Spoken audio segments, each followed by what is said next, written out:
तो फूलल फूलल फूलावा ना फूट जाइतो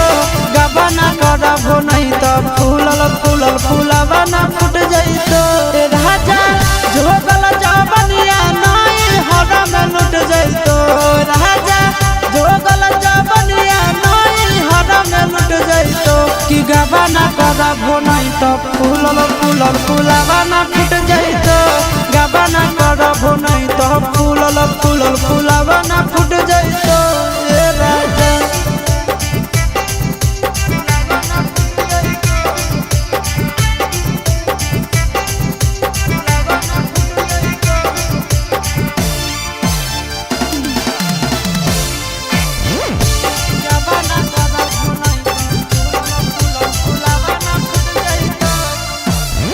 चोलिया के साइज दिनों दिनों बढ़ल जाहै राजा चढ़ल जवानी के पानी झरल जाहै राजा चोलिया के साइज दिनों दिनों बढ़ल जाहै राजा चढ़ल जवानी के पानी झरल जाहै राजा कि तोहरा ओखरी में धान केहू दोसर फुट जाइतो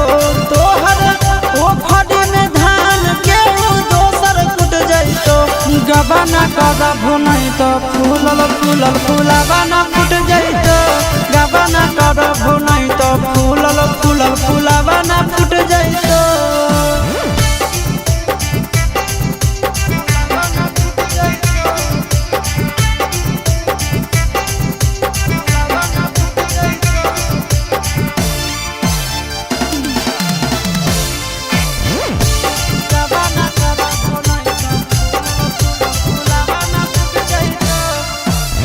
सूते के मन करो है राजा तोहर गोड़ावा में कहिया रगड़ भोया अपन गोड़ावा हमर गोड़ावा में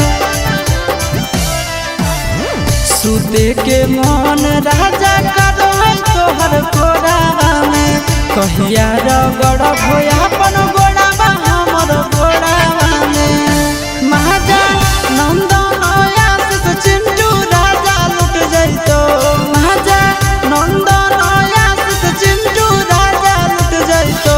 गबना करबो नहीं तो फूलल फूलल फूला